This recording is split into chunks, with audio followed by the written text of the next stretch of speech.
Hello, everybody. Before we get started today, I wanted to tell you about Juneteenth and some exciting plans we have coming up.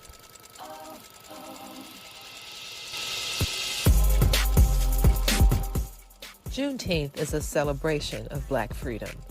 This year, the Stitch Please podcast will celebrate Juneteenth all month long under the umbrella of creative liberation. Inspired by Alexis Pauline Gumbs teaching us that freedom isn't a secret, it is a practice, the Stitch Please podcast will celebrate the many ways that Black women, girls, and femmes get free, stay free, and be free. Tune in for the entire month of June for some absolutely amazing episodes that you will not want to miss. See you then.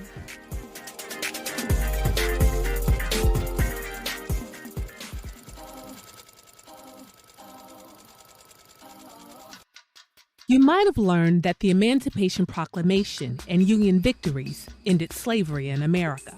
But there's so much more to that story. Seizing Freedom is a new podcast from VPM and Witness Docs that uses firsthand accounts to show how Black people defined freedom for themselves during the Civil War and Reconstruction. Find us at vpm.org/freedom and listen wherever you get your podcasts.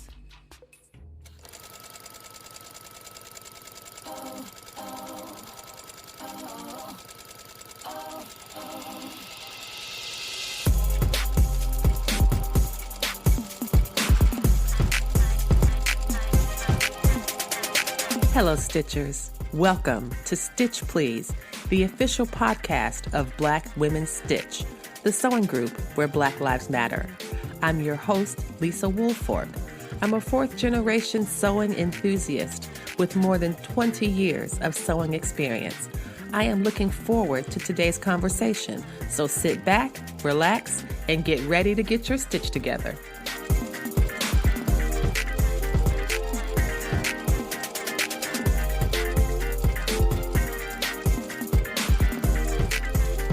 Hello, everyone, and welcome. This is a super special episode of the Stitch Please podcast. As you know, all of the episodes are special. And today's is especially so. I am so glad to bring together this Juneteenth month-long celebration of creative liberation and creating liberation with Jasika Nicole. Now, let me ask you something. Have you ever met anybody besides me who was good at everything? Now is your chance to meet another person besides myself, who is good at everything, because we are talking with Jasika Nicole, who has managed to not only have an acting career starting from a very young age, she also paints, sews, makes shoes, she does pottery, she is a fierce advocate for liberation and justice, and I am so honored to be able, and she was like on my list of dream episode guests. I wrote it in my journal that in 2021 that I would talk to her, and she was doing an interview with something. She was talking about her new show, the Punky Brewster reboot, that she is in this new show. And I was like, hey, that's really exciting. But let me ask you something. Can I ask you something? You come on my podcast real quick? And she was like, okay. And I was like, so very exciting. Welcome, Jasika. We are so glad to have you. Thank you for being here. Thank you. I am thrilled to be here. Can I just say a few words? Number one, I do not play sports. So when people say, what can't you do? There's lots of things I can't do, but playing sports is like a big one. Don't throw a ball at me. Do not throw a ball at me. And secondly, I just want everybody to know that on the list of things that I can do, one of them apparently is cut my hair, and I cut my own bangs last week, and each day has been a new journey into what is happening today. So I just went with it because I didn't realize we were going to be recording this for Patreon, which is totally cool. It looks good. But like I had a Farrah Fawcett just about 10 minutes ago and had a whole like zip code of bang on this head. And now I'm sharing it with all of your lovely supporters and listeners. So well, very happy and to be this here. is why, if you are not a Patreon supporter, why are you not? It's only $2 for a whole month. If it breaks down, you all know I'm not good at math. It's like pennies a day. And as you know, what I am offering is worth way more than $2 a month. And to see Jasika's bangs, something that you are going to wish you had eyes on. So I'm just saying there's some real life FOMO happening right now that you are being brought through. So if you want to see for yourself, I think she did a good job. You know, that's what happens when you're a free person with free hair. Your hair's like, it's true. I don't want to go that way. I want to go It's the other true. way. It's so true. And I do love the bangs. This is the first time that I've worn them straight. And so I just have a real Lisa Turtle from Saved by the Bell thing happening. And I just didn't expect it. Really, truly, each morning is just a delightful entrance into the world of having hair on your forehead. I respect that. And I celebrate. Thank you. And celebrate. I really do. Thank you. Absolutely. I feel seen. Thank you. And so one of the reasons I wanted to invite you to the program, especially for June and for Juneteenth, is because I've been thinking a lot about creative liberation. I've been thinking a lot about what does it mean for Black women to seize up, to take up the mantle, to find ways to free ourselves. And what does it find it, and how that's something that gets renewed every single day. And I tend to think about this as a practice. And so I'm thinking about the practice of creative liberation. And I think you do that so beautifully in so many aspects that I have seen, at least from your work in general. And I just think that you're such a wonderful person to talk to about this. Let me ask you, does the phrase creative liberation mean anything to you? Do you have, if you were to describe your own process as creative liberation, is there anything you could point to in your own work that reflects that idea? I would say that it means everything to me. And I think that my understanding of what creative liberation looks like is constantly expanding. I think it means something different to me than it did a year ago, and a year before that, and 5 years before that. I have found so much power and even solace, I would say, in being able to be at the helm of what I bring into the world. So as somebody who is an actor, I'm a professional actor, and I have worked in television and film for decades at this point. And I think that, most people think of the performing arts as a form of artistry. The actors are artists, no matter where they're acting. But I will tell you that television and film really destroys the creative process of an actor in ways that I was not prepared for until I was thrust into the environment of a production. Yes. And, I understand it. I get it. Television and film, it's different than stage. You are but a cog in a very large wheel, a piece of machine that you can't see all the ways that it's working together because a lot of it isn't in front of your face. So as a television and film actor, unless you're producing or unless you're like a huge star, you're showing up to do your job. You're showing up to do your work, and then you are leaving. And as much as I appreciate so many aspects of my career, I have to tell you that I have never felt incredibly fulfilled artistically in the work that I do, unless I'm creating something with my friends. Yes. Independent cinema is a really great outlet for just making up what you want and having a good time. But in terms of network and big production television and stuff, it's just not there. And so over the years, I think that my other creative muscles have grown and gotten so much stronger because I do still need that outlet. I don't like showing up to work every day, saying these exact lines, having ideas, having opinions that nobody's interested in hearing or, in bringing into the actual work that we're doing. And again, I understand that television is a massive thing to produce, but that doesn't mean that, my creativity shouldn't have any space to go. And so I think that because of that, over the years, my own interest in being my own boss, in not having to collaborate with anybody but myself, and That's me right. saying, it's finished or it's not finished. Keep on working on it. You can do better, whatever it is. It's so empowering to be able to envision in your own head and bring it out into the world for the good of no one else but you. Like, the stuff that I make and create, yes, I love to sew clothes and I do love to share it on Instagram, but I would still be doing it if social media didn't exist. It Yes. fulfills something deep inside of me that Yes. is really important.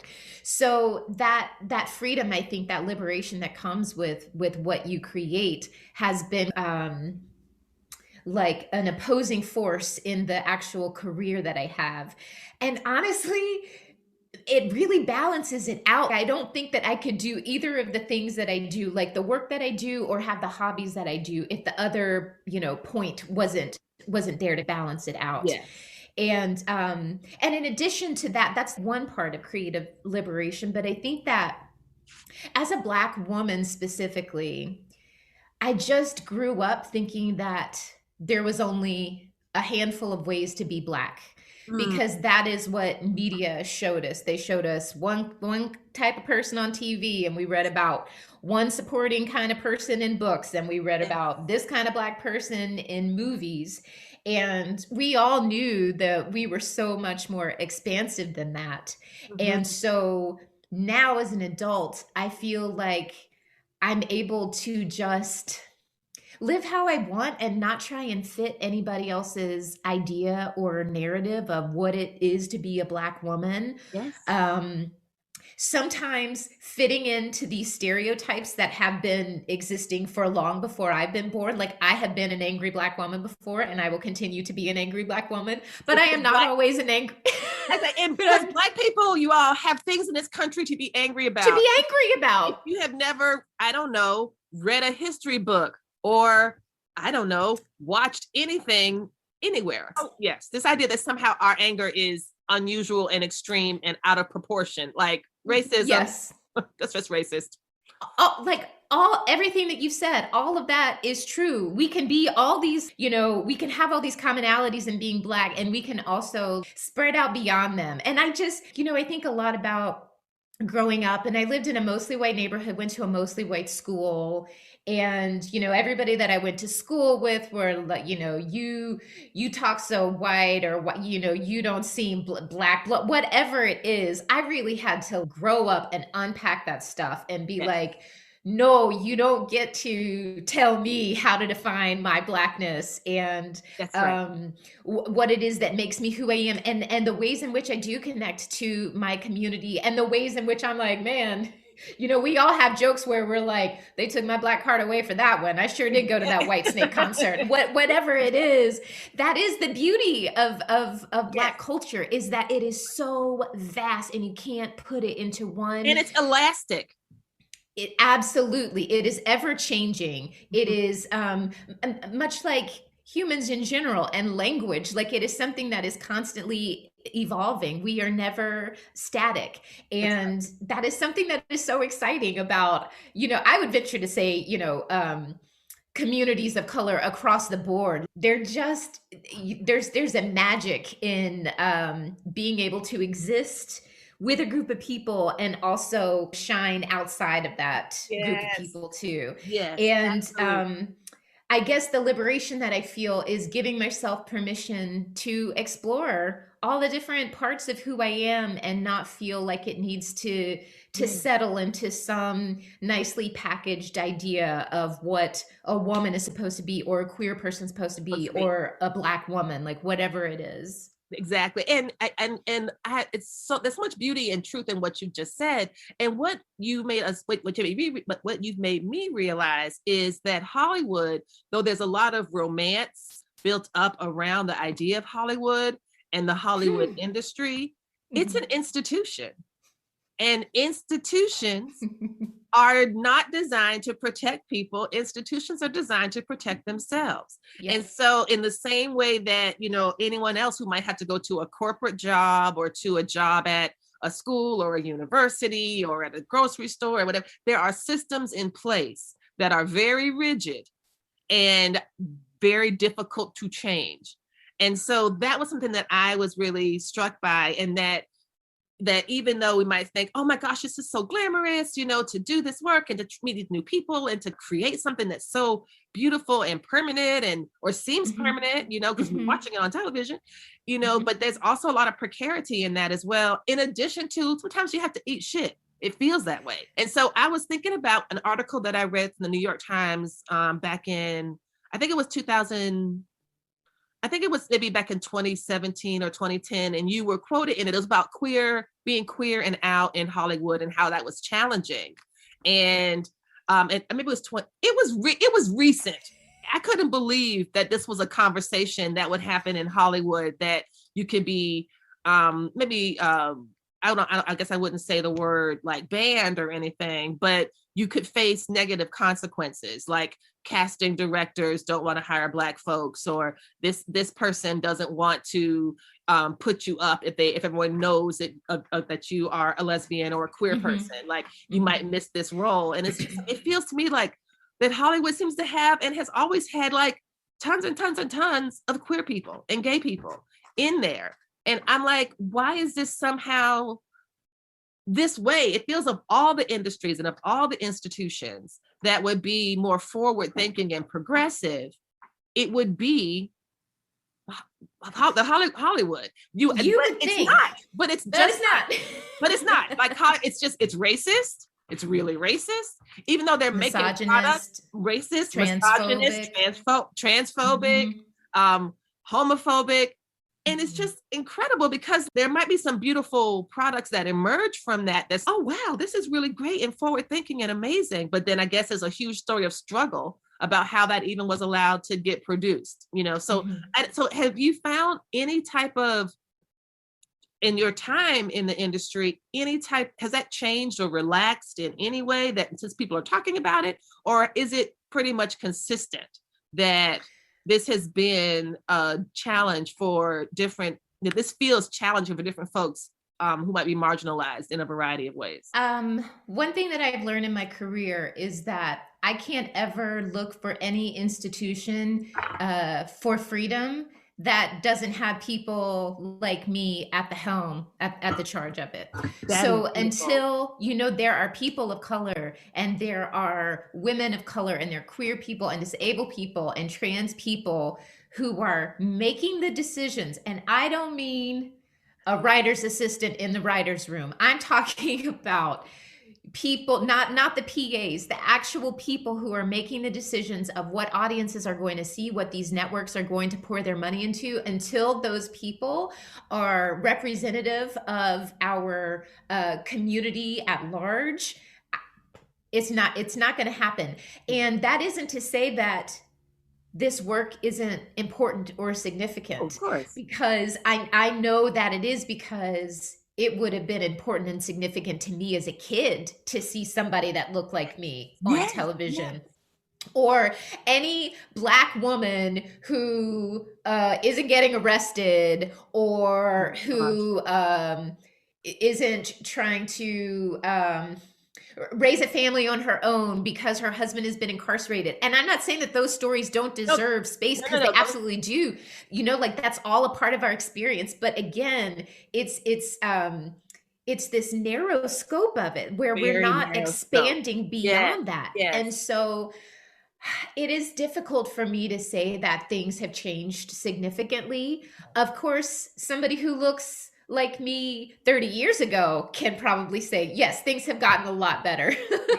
But I think it's going to take generations to really see and feel the impact of what is changing. And for me, you know, I've been an actor in television and film for close to 20 years, like 15, 20 years, something like that. And this role on Punky Brewster is the very first time I have ever played a queer character. I have been out my whole career. I have never been secretive about, you know, my sexuality or my relationship. I've been with my partner for almost 15 years. They've been at every, you know, major red carpet function that I've been to in my career, because we met each other at the point where my career started to take off. So I have always been amazed that people weren't interested in actually putting one of the tiny handful of actual out queer Black actors in Hollywood in stuff. Like it boggles my mind, and I cannot comprehend it. Now, that is not to say, when we say diversity, I think white people think we want to see a couple of brown skins, not too dark. Not that light browns. Let's get some light brown, cream. Light brown. Let's make it coffee colored caramel, okay? Because that's comfortable. A little more milk in there. A little more milk. Absolutely, just a little bit. Let's not scare the audience away, okay? It's like, oh wait, she black. She right? black. Oh no. No, we leave that only for Zoe Saldana. Oh my God. She doesn't actually identify as Black. So here's the thing. That's not how people who are actually a part of a marginalized community think of diversity. We think of diversity of thought, diversity of skin color and gender and ability. I feel like we have such a broader idea of what diversifying a project actually like really and truly looks. And man, I really lost my train of thought. I had something very good to say too. We're going to come back to it. I believe it. Because what you've identified is what Patricia Hill Collins, who's a Black feminist theorist, has described as controlling images. And these are these very narrow things that Black women or other marginalized folks get shunted into. So you get an overrepresentation of these controlling images, and then anything that doesn't fit that is not seen as authentic. So it becomes really dangerous for that when that happens. It really does. And I just think that diversity has become a word that I hate. It really has, just because of the ways it has been, I think, drained by industries of what it really means. There are some industries who don't want to change, and yet they can prop up diversity by keeping the same old structure they've always had, and then just throwing some marginalized people in it. And that doesn't change anything, but it makes them feel better. And the reason I think that what you're describing happens so often is because there are folks who care more about being called a racist than they do about doing racist shit. Doing actual racist stuff. Yeah, they don't being like, they feel, targeted or exposed or whatever. But when it comes down to the actual diversity, and because there's so much diversity and beauty within Blackness, like within Black families, there is diversity within the actual family, because everybody has different thoughts or different approaches. And, this person really, really hates bananas. And this person, like there's all sorts of differences. It just becomes, I think, so watered down that it's become, I think, not as useful. And especially when things get weaponized, when diversity gets weaponized as an excuse for tokenism. And when you have folks who don't know the difference between diversity and tokenism, then, and then they're the ones that are in charge, Absolutely. Yeah. I remember my train of thought. Thank you very much, because you helped me find it. It was this idea that diversity, is tokenism, that you just stick a couple of people in there, or you write a couple of gay characters and that's it. And my idea of diversity is actually to have a beautiful script, well-written script, great characters for everybody, okay? And then you bring in this cast of people that can play all these roles. Like, I'm not saying that a queer person has to play every single role that's written for a queer person. Give them a straight role. Yes. Give the queer person the straight role, and give the straight person the queer role. But give everybody the opportunities. Show me a disabled actor who isn't necessarily playing a disabled character. You can also show me a disabled actor who is playing a disabled character, but think outside of this narrative that we are only our experience. That isn't what we want to do. I think we want to feel like we're having this collaborative process with each other and trying to find the nuances of how to tell this story in a way that feels both universal, where it feels relatable, and also very truthful and honest to who each individual person is and what they're going through. And that's what I feel like Hollywood is lacking all the time, because Their main focus is making money, and they have decided what it is they think that viewers want to see. Like at this point, I don't even know who they're listening to anymore, because all my people are like, I want to see this kind of show and this kind of show and this kind of show, and yet we're just getting the same stuff all the time. So is it that, you know, they think that they are giving the audience what they want to see, or are they actually trying to basically tell us what it is that we want to see, and spend all the money on the things that they want us to see, and not put as much money into the other stuff that we might want to see? So that we're like, you know, the indie film circuit isn't very good. I'll go see that blockbuster movie starring the exact same actors that I've been seeing for the past 15 years. Right. It's this big ball of gunk, and it's so hard to pick it all the way apart because there's so many pieces to it. But also, to what you were saying earlier about, you know, we would expect for Hollywood to be this kind of beacon of progression and thoughtfulness and moving forward. If you really think about the history of Hollywood, they were spending so much money to make sure that nobody knew that such and such was gay, that such and such was in a relationship with this person, that such and such had a damn eating disorder that they basically helped create for them because they wanted them to be so thin. You know what I mean? Like historically, Hollywood has never been on the right side that's of history. So true. It's like, even when you think about film theory, the first film was racist propaganda.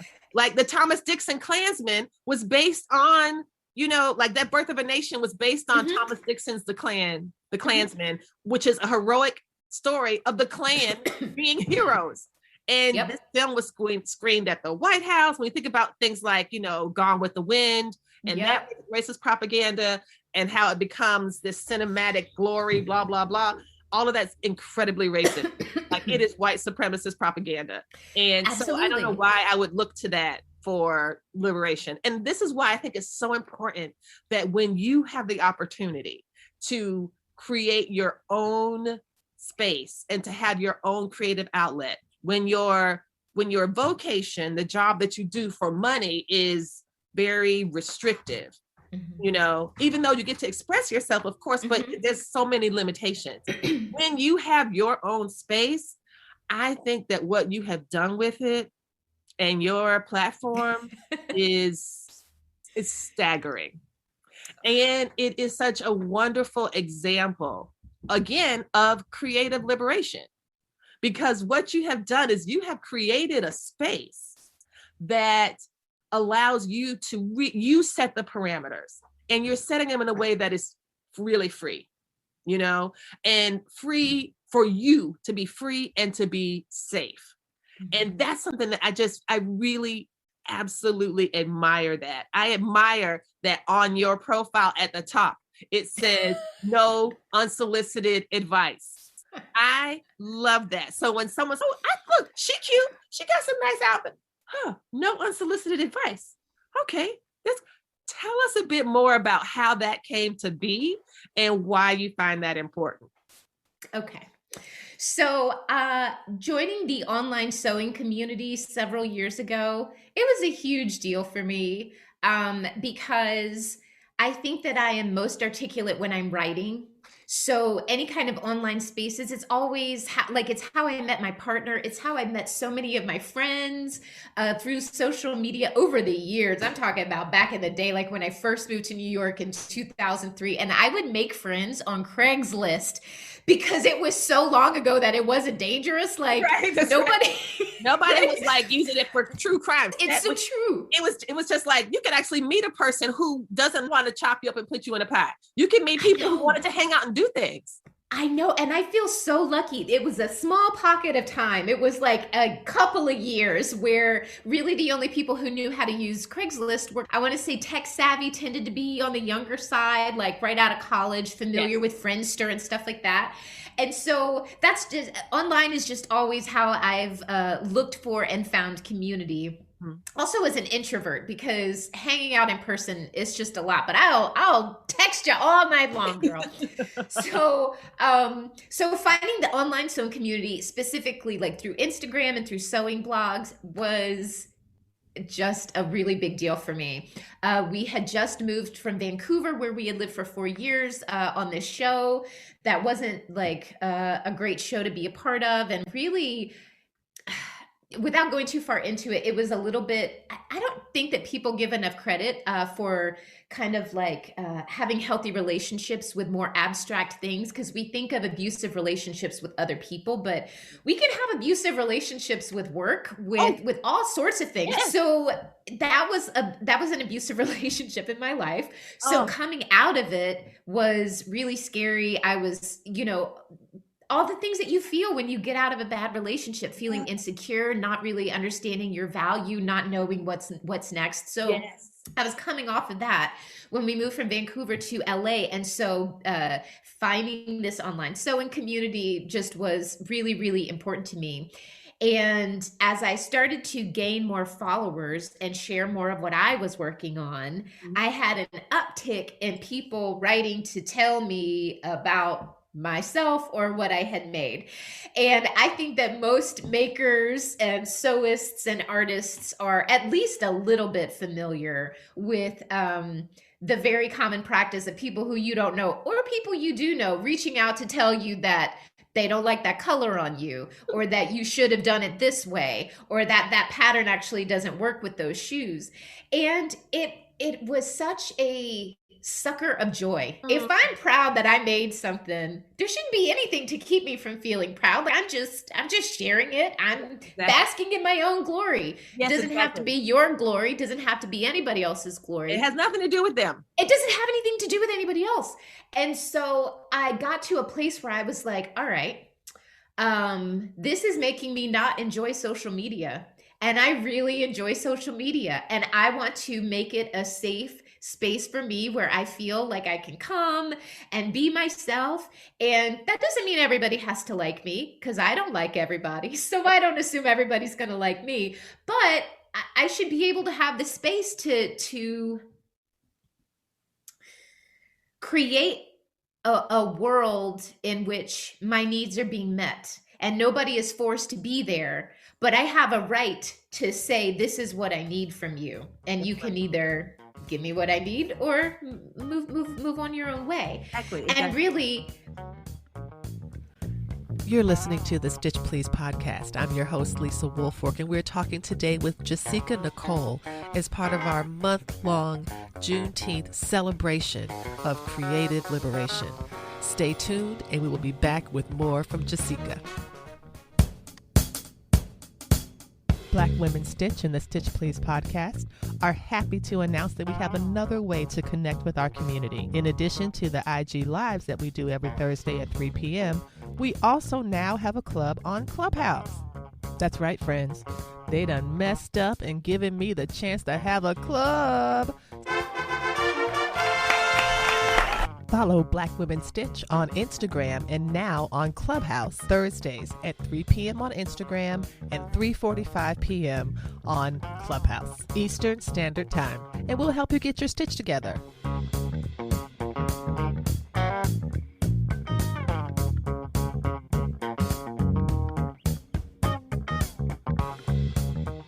Welcome back to the Stitch Please podcast. I'm your host, Lisa Woolfork, and we're talking today with Jasika Nicole on the subject of creative liberation.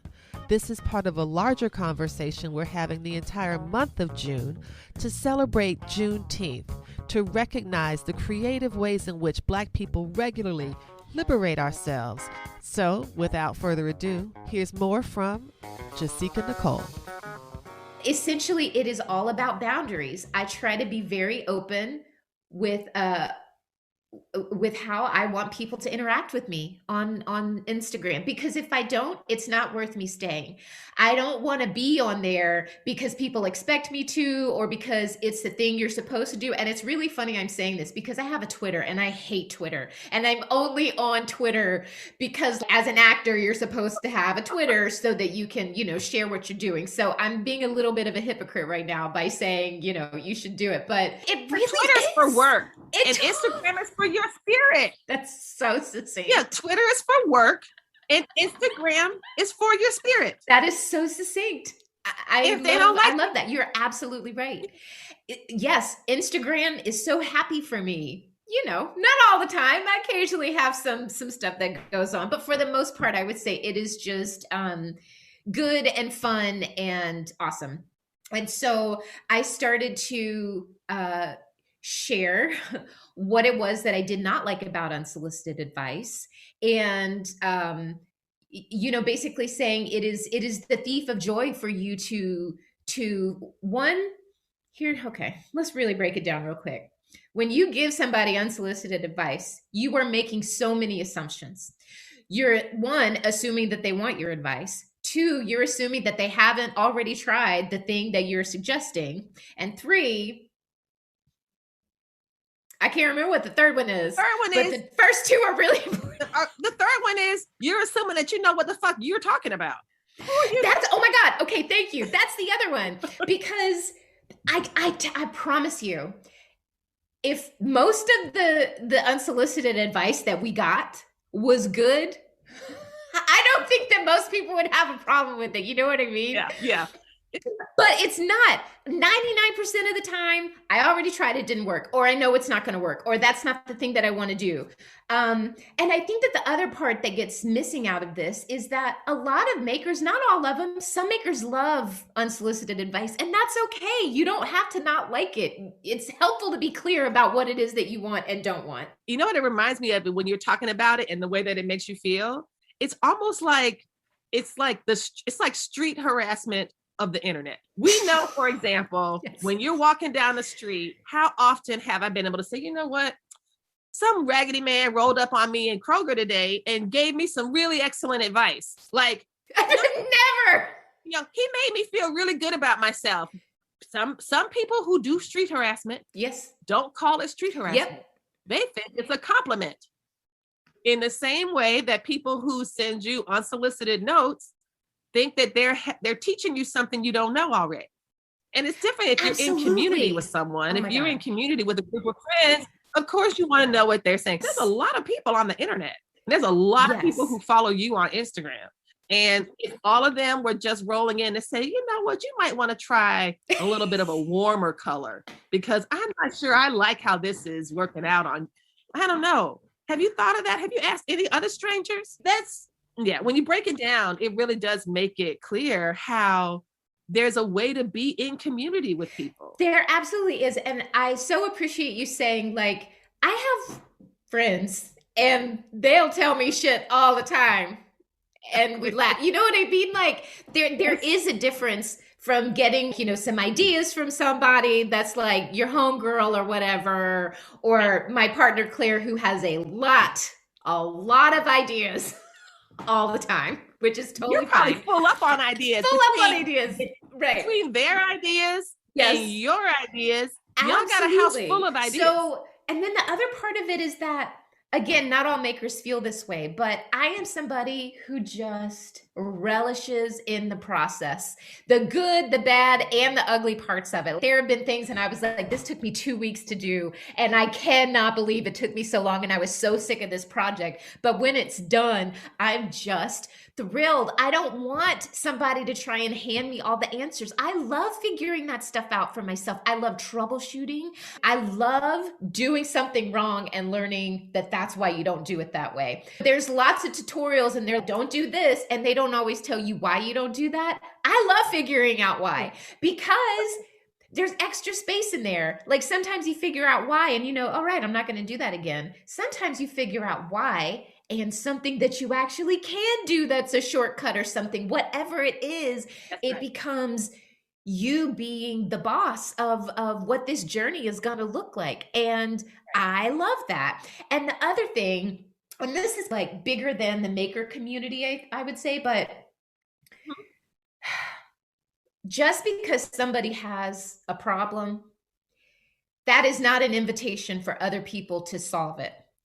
Now, a lot of times I'll say, man, I'm having some real tough times with this one thing that I'm trying to figure out. It's a problem that needs to be solved, but I'm not sharing that because I want you to fix it. And if we think about it beyond the scope of making and we say, man, I'm just really so frustrated with my mom and I can't get her to understand where I'm coming from and blah, blah, blah. And you just want to share this with somebody. And their Yeah. first reaction is, Yeah. here's what you need to do. You need to blah, blah, blah. And now I also understand that that goes two ways because not everybody wants somebody to come over and vent for a full hour about every single thing that's going on in their life. So, I think that's two-sided, that people should be able to say, hey, I'm going through some stuff. Do you have the energy for me to share it with you and just listen to it? Or, hey, I'm going through some stuff. I would love to hear your ideas, if you have any, on how I can fix it. It's honestly, it's taking away the expectations that you have for each other and being very clear and communicative from the very beginning. That's all it takes. So that's why I have the no unsolicited advice. I want y'all to know this from the beginning that I am not interested in it. And it's exhausting. It is exhausting because a lot of people feel very defensive when you tell them that you don't want. Oh my God. Oh God. I have been cussed out so many times for saying, I know your intentions are good, but I don't want unsolicited advice. Well, you didn't have to say it so mean and you didn't have to. And I'm like, all right. There's no good way to tell somebody something who is committed to misunderstanding. You are absolutely. And that's what I've had to learn also. Just know when the conversation is over. I'm not trying to convince anybody of anything. I do not have the time. I'm trying to get you to respect my boundaries. And if you can't do that, then you don't need to be following me. And that's the end of it. It doesn't have to be a big dramatic thing. But I will say that even though I get regularly very defensive, upset people at my no unsolicited advice thing, I get way more people that write me and say, I have not had examples of how to set boundaries in my life because my parents don't respect them or because my partner doesn't, whatever it is. And I am learning how to ask for what it is that I need. That's bigger than sewing. That's bigger than that's bigger than a DM on Instagram. That is literally creating a world that feels safe for you. And you can ask somebody to respect your boundaries and they might not do it. And then you have the decision or the choice to maintain a relationship with them or whatever. Exactly. And they have shown you who they are. You have valuable information from that because that shows them more about them than it ever does about you. And that's one of the things I really admire about you being so forthright and transparent and upfront, because if the Instagram and the social media space is a space of joy and play and recreation for you, you cannot constantly be, defending and pushing, you know what I mean? You have to find a way to curate it in a way that works for you. And you also have a very specific set of values and principles that you believe in and that reflect in the way you maintain your life and your social media space. And that is something also that is worthy of respect and defense, and that it's a space that you have created to be free.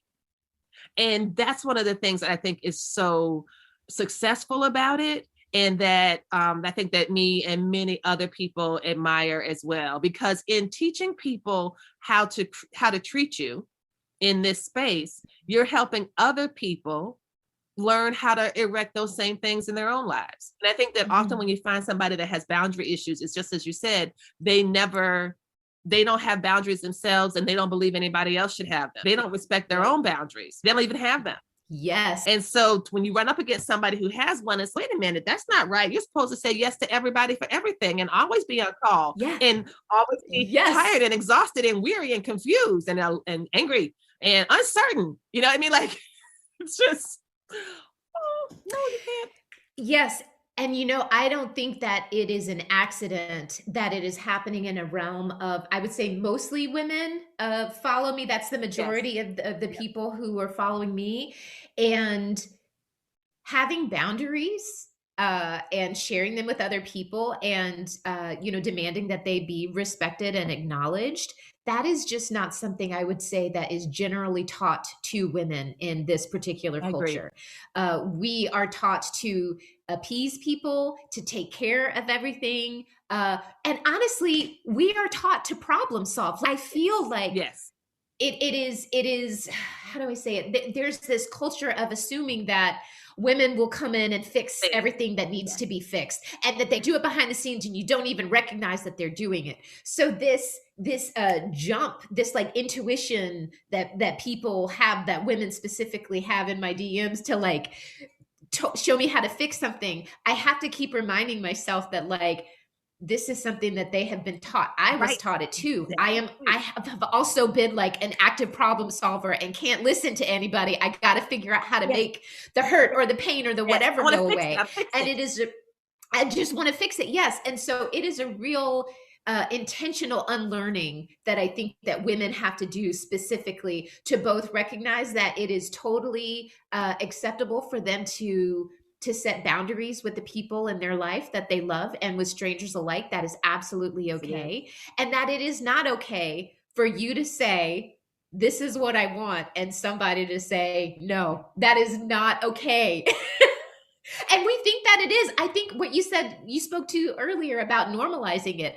I do think that our no's are, it is normal to be like, but, and keep asking, but ask it in another way, or keep pushing it. And this idea of no meaning no is something that kind of that was, became like a slogan, I think in the late 80s, trying to teach people about intimate partner violence and sexual violence, and just try to help girls, that girls had to be taught to say no, and that boys need to learn in this heterosexual context that, intimate partner violence, that if a boy wants to and you do not, you say no. And we learn the danger in that. But we do not learn the danger, or do not learn that it's important to say no for any other aspects, And so it really does help me to think through this idea of, that there were so many times when girls and women are taught like how to avoid sexual assault by walking with your keys between your fingers like Wolverine, that we learn to defend ourselves in this way, when there are lots of other threats that are much more subtle and more likely to happen to us than, than this attack from a stranger. It's really attack from the culture itself. And recognizing the messages that you're getting on television and decoding those, recognizing these messages that are constantly saying things about your, unworthiness. And so I was asking earlier about the values, and I wanted to mention the interview that I saw you with Sheen Magazine a couple of days ago. I think it was last week. You're talking with Sheen Magazine about the new role in Punky Brewster reboot. So hooray, exciting! And you mentioned then at that time that you would not take any more roles on police shows. And I just want to know if you could talk a little bit about that, about what made you make that decision. So I wrote an op-ed piece for entertainmentweekly.com that came out last week. So if any of the listeners want to dive in a little bit more. Put a link. Oh, thank you so much. That'd be great. I'll put a link. So I got your website, Instagram, IMDb, okay. I will put all that in there. Oh my God. But tell me about the article. Perfect. So yes. So, 2020 was a tough year, and I can't even say why it was so tough, because there are so many things competing for the number one spot. It was a hard year for the Blacks. It was 2020. It was a hard year for the Blacks.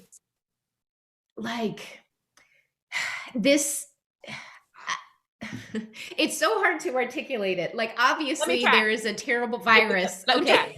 We had a global pandemic that changed absolutely everything and absolutely nothing. We had a young man who was just minding his own business, trying to jog in a community adjacent to his or whatever, who was murdered by two white men, one of whom was a cop. We have Breonna Taylor, who was also murdered by police. We have George Floyd, also murdered by police. I'm not gonna even try to say all the names because it's not possible to do so. I don't have that list in front of me, but it is long and violent, and every single time it does something to me. It sends a message to every Black person in this country, I think, about what the value of our lives and our experiences are. And it is, and to do this on top of the global pandemic, which is like these two competing viruses, right?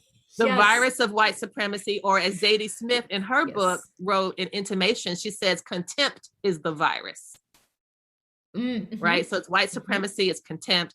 And then it's the actual virus and the uncertainty of this medical.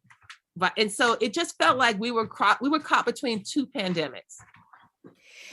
That's exactly what I really struggled with, was feeling so impotent, wanting to do, what can I do? What can I do?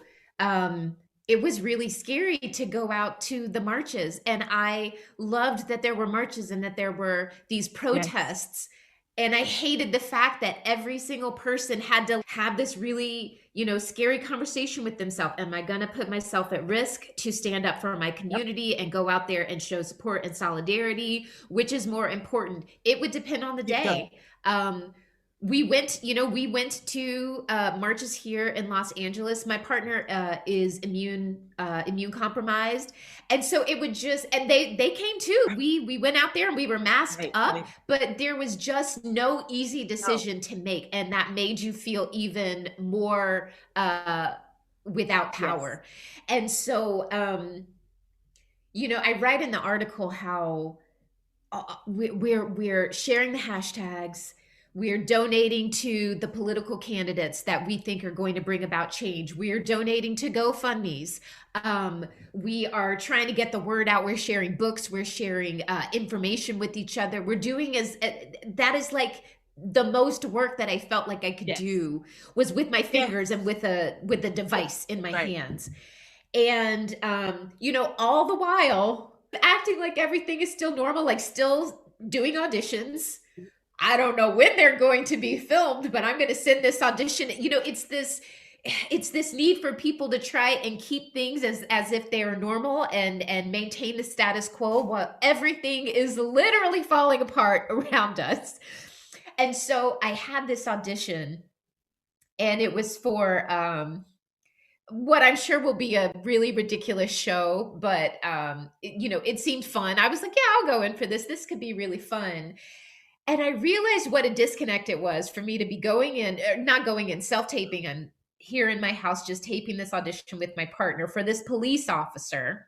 I go in for police officers all the time. That's like my fantasy world. It was almost like my career. And, in some aspects, being an actor in television is a fantasy. You're not, it's not real. You're portraying a narrative, a story. But then how do I sit with this idea of putting myself on a television show to play a cop, and this reality where I'm trying to educate myself about abolition, defunding the police, completely getting rid of our criminal justice system so we can put something else in its place that is not so biased against people of color and Black people specifically. I can't speak for all artists, but I can't separate the stuff that I am a part of from who I am in my regular life. And I think at some point in my career, I had a realization that I'm not the work that I do. I have to have value outside of this work that I do.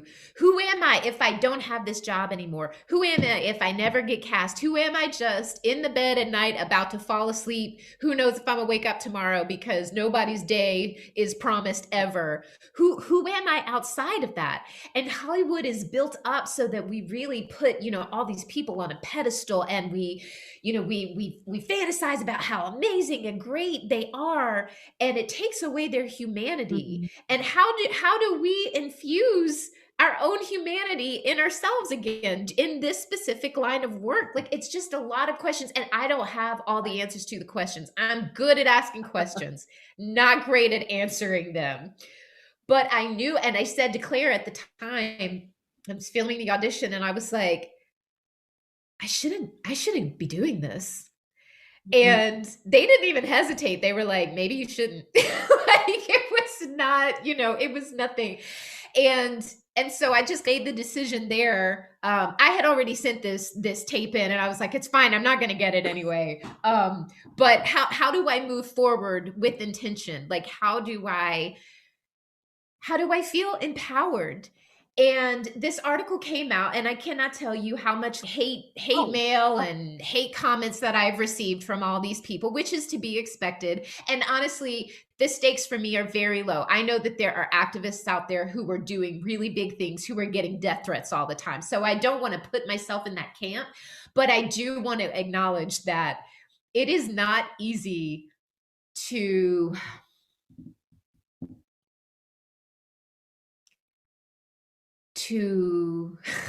how do I say this? To be yourself unapologetically, and always get rewarded for it. I feel reward from my community and the people that are close to me, but it is so wild to be in this place right now that we are in today, in this culture, in this country, in this world, and have people making fun of you for saying, I am an abolitionist. Knowing that hundreds of years ago, people were also making fun of the people who were trying to abolish slavery. And they were just like, that is LOL, hysterical. It's never going to happen. What are you thinking? What are you seriously mentally ill to actually think that could be? People were saying that. And here we are again today, repeating the same thing, and all these people being like, defund the police. It is. It absolutely is. I do not want to be on the wrong fucking side of history. I don't give a shit if you like it. Because here's the thing. I guess that the risk is that, okay, maybe I'll never work again. 15 years ago, that might have been something that was terrifying to me. I do not fucking care. I will always be smart and talented and be able to take care of myself. I don't have to have Hollywood to do that. I love it. I love acting, and I would be really bummed if I wasn't able to do it. Let's just add that. You're also good at it. So it's not like you like, oh, she all right. No. You're good at it.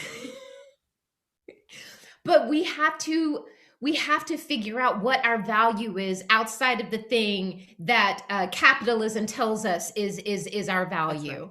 And that's a struggle, and it's not easy. I recognize that it's not easy for everybody to do that. It hasn't been easy for me to do it, but I don't think that we can ever fully show up for each other if we are always putting things like money and fame and attention as a priority in our lives.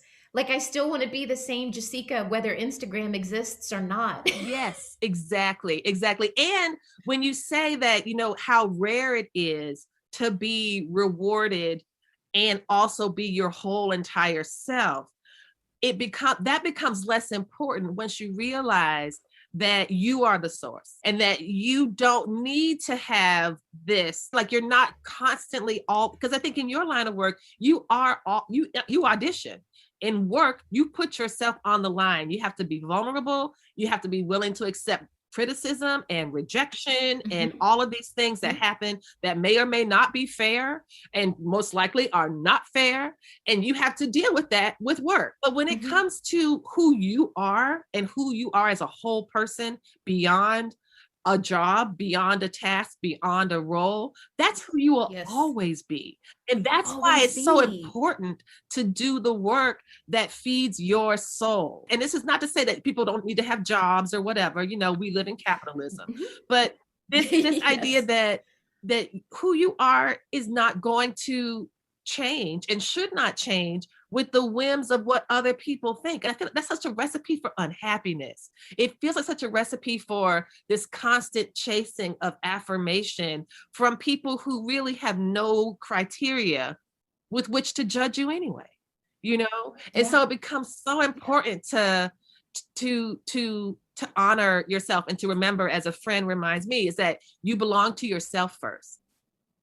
We belong to ourselves first. That's Jill Bates Moore. I love that. And that's what she said. She's amazing. And yeah, she's wonderful. I'm not going to share her IG handle. I don't think she'd like that, but she's amazing. And, but yeah, and this is why I believe creative liberation is a practice, because it's like yoga. You do it again and again and again. It's not, and I know they do have these things, which I find weird. Competitive yoga is a thing. Seems like it defeats the purpose, but you know what? To each their own. My life is not competitive yoga. I'm not competitive. My life is. I don't want that. I don't like it.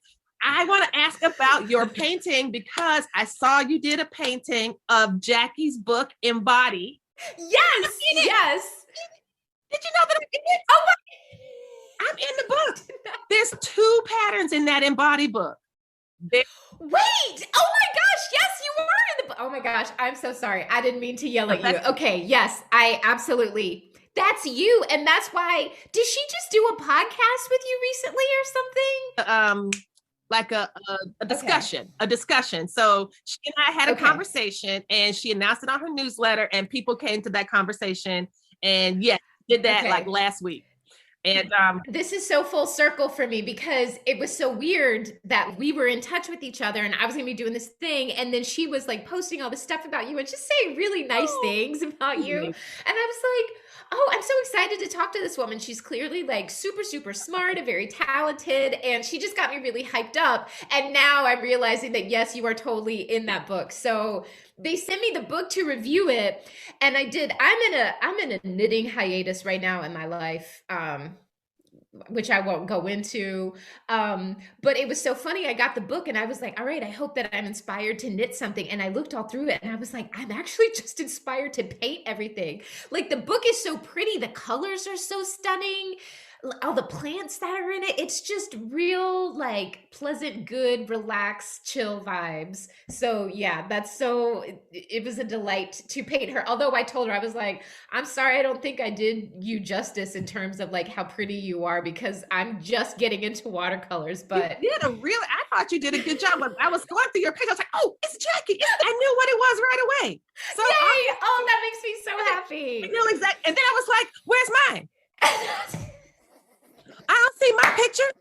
Where's my picture coming? I don't want to write it down on my list. I don't want to send her no unsolicited advice, but I want to see where my painting at. Okay, we're gonna have to do a TikTok where we're like doing a scene from the Titanic, and I'm Jack, and I'm like, "Can I paint you?" And you got to be like, "Yeah," and get some velvet. I'm ready. Yes. Oh my gosh, that was so great. It was really beautiful, and it just shows me how you are living a life of creative liberation, in my opinion. And this is one of the reasons that I was so happy to talk to you, because you are doing this and you are putting it out there and you are being your whole self. You are not apologizing, and you are helping people in so doing that to learn to be free within themselves. That is what I receive when I visit your page, and when I see you, do talks and see you on lives and seeing you do the things that you do, I really do appreciate that about you. And it is rare. It is quite rare, because there's a lot of folks who don't want to risk the benefits that come with being approved of by you know what I'm saying? It's some people need that, and that's fine. But it's also not you. It's not you. It's not who you are. It's not what you do. It's not me. It's not what I do. And I just really feel like it's important to be who you are without fear, and a lot of people are working on that, and self-included. And also me. And so I love that. I'm so sad to wrap this up because I have 90,000 more questions that I did not ask. And so I'm not going to be able to get to all the stuff I had about, the projector sewing. Still Oh confused. my God. Yep, it's confused. And what would make you sew something for someone? What makes someone make worthy? Still. Oh my gosh. I have answers though. Okay, I want to know what makes someone make worthy. Okay. So if I love you a lot, you're already in the category of, yes, I will consider making for you. Okay. However, if you know exactly what you want, that makes me so happy. Like I won't even hesitate. So when my partner Claire sees something online maybe that they like and they're really excited and they're like, oh my God, could you make this? I'm over the moon. But most recently, my dad has joined this group of people. So I don't know who taught him about Pinterest. It was not me. Dear. Oh, I'm so It might be sorry. one of these ladies he's dating. Oh, okay. But somebody told him not only how to save things to Pinterest, but how to send me the pins so I can see what it is that he likes. Oh my God. So a couple of years ago, he sends me these pins. And do you think you can make these shirts? Because I want to be clear. I'd already told my dad, if you see stuff he likes, I can make you stuff. So he knew he wouldn't have asked me if it wasn't cool. But anyway, he sent me these photos of these fitted button-down shirts that had these wild, bold floral prints on them. And I was like, can I make them? Is that a challenge? And so, I made him these shirts. And then another year, he sent me a pin of a wooden cutting board that had this really beautiful ornate design carved into it. And he was like, can you make this? And I was like, I don't know. We're about to find out. Let's go. And I made it for him. This man keeps this butcher block in his car just so he can take it out to show people when he goes to visit them. I don't even know if he's actually ever cut anything on it because he likes it so much. So I would say in general, make-worthy people are the ones who are like so excited and so thankful for the time that you put into it. I'm about to flame my mom right now, but I made her a couple of dresses in the past. And her response has been lukewarm to mediocre. And here's what I will say. This is tricky. And this is the thing about the patriarchy and fitting into a specific beauty standard. So when I make stuff for my mom, I think she loves it, but she doesn't like her body because it is bigger than it has been in past times. And so all she can see is that she's unhappy with how she looks. And it is so hard because she's got decades of talking poorly to herself in her brain. Yes, you know what I mean? And so my little old voice saying, Mom, you're beautiful. Stop. Girl, it doesn't matter what size you are. You've always been beautiful. Like she's always been the most beautiful woman I've ever known because it's the first woman that I've ever known. And I feel, lots of kids always think that their moms are the most beautiful people. She can't see past that to what I made her. And so I've learned that I just don't need to make her things because I don't think she's in a place where she can really receive a gift without, going into some dark place. That's right. Not yet.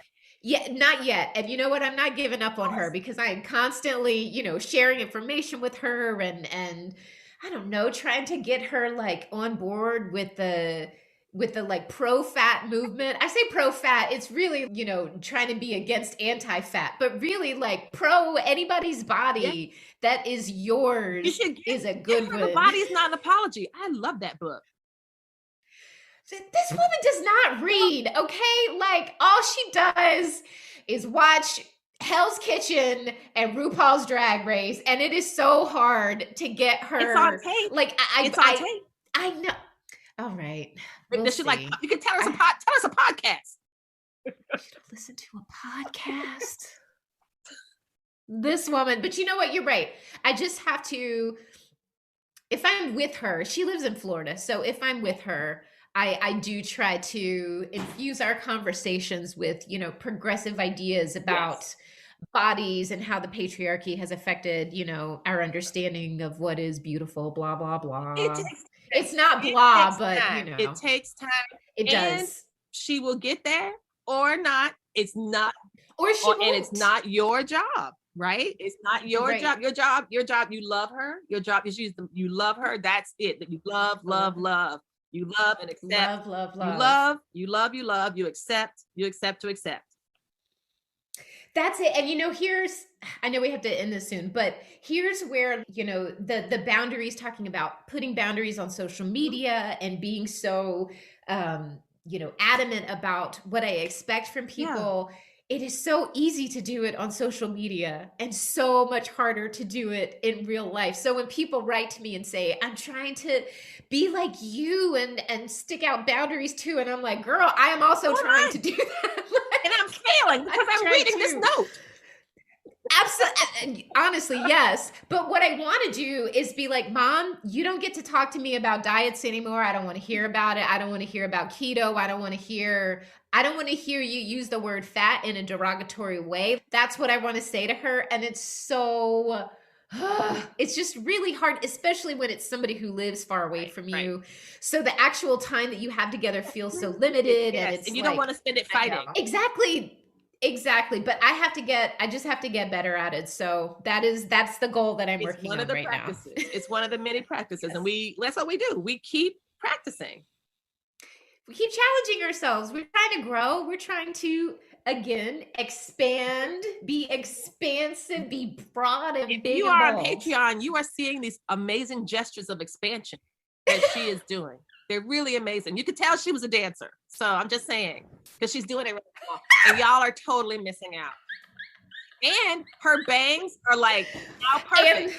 Everything has gone back to, her hair throughout the entire process has been like amazing. And if you don't have the Patreon, you're missing it, because y'all got to sign up for the Patreon if you really want to see the delight of this Lisa Turtle. I mean, it's really quite special. And I feel like the fact that she's even calling it, I know she means Lisa from Saved by the Bell, but I really feel like she's talking about me. So I'm really enjoying it.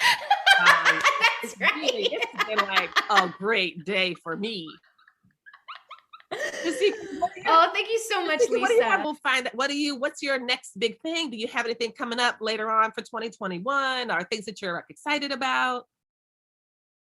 No. And here's what I've learned from this pandemic. That is okay. Yes.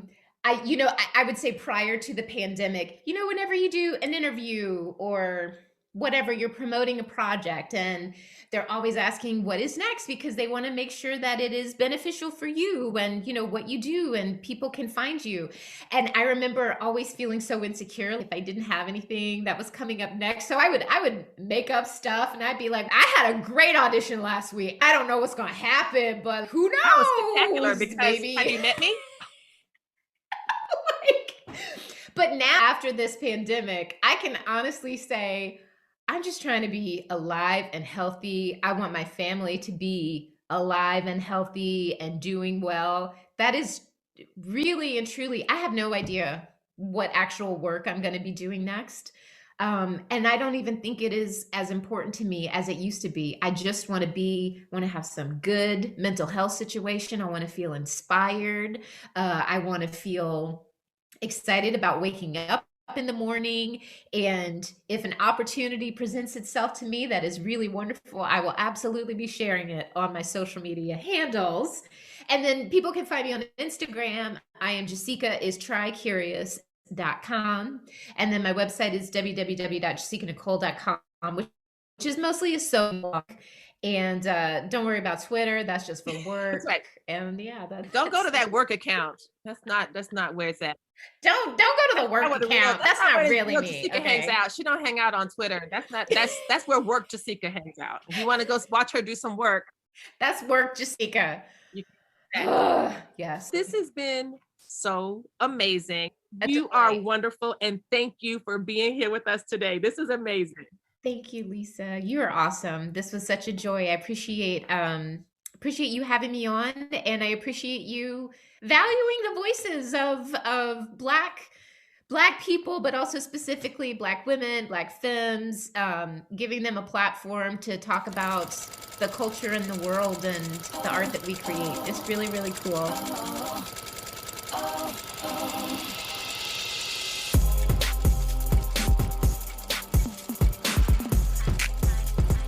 You've been listening to the Stitch Please podcast, the official podcast of Black Women Stitch, the sewing group where Black Lives Matter. We appreciate you supporting us by listening to the podcast. If you'd like to reach out to us with questions, you can contact us at blackwomenstitch@gmail.com. If you'd like to support us financially, you can do that by supporting us on Patreon, Patreon, and you can find Black Women Stitch there in the Patreon directory. And for as little as $2 a month, you can help support the project with things like editing, transcripts, and other things to strengthen the podcast. And finally, if financial support is not something you can do right now, you can really, really help the podcast by rating it and reviewing it anywhere you listen to podcasts that allows you to review them. So I know that not all podcast directories or services allow for reviews, but for those who do, for those that have a star rating or just ask for a few comments, if you could share those comments and say nice things about us at the Stitch Please podcast, that is incredibly helpful. Thank you so much. Come back next week and we'll help you get your stitch together.